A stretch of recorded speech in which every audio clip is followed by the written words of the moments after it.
Welcome to Winner Choice. 40 quintals is what percentage of 2 metric tons? 40 குவிண்டால்ங்கிறது 2 matric டன்னுக்கு எத்தனை பெர்சன்டேஜ்னு கேட்குறாங்க. So ரெண்டுமே கிலோகிராம்ங்கிறது common வெயிட்டேஜுங்கிறதுனால இதை kilogram convert பண்ணலாம்.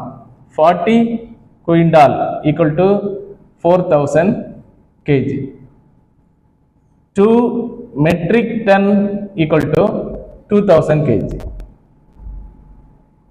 So இது எத்தனை பெர்சன்டேஜ் அப்படிங்கிறது கேள்வி. ஸோ 2000க்கு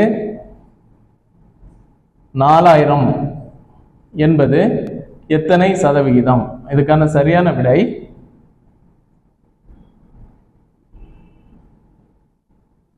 200% ஆகும். ஸ்க்ரீனில் தெரிகிற கேள்விக்கு நீங்கள் கமெண்டில் ஆன்சர் பண்ணுங்கள். தேங்க்யூ.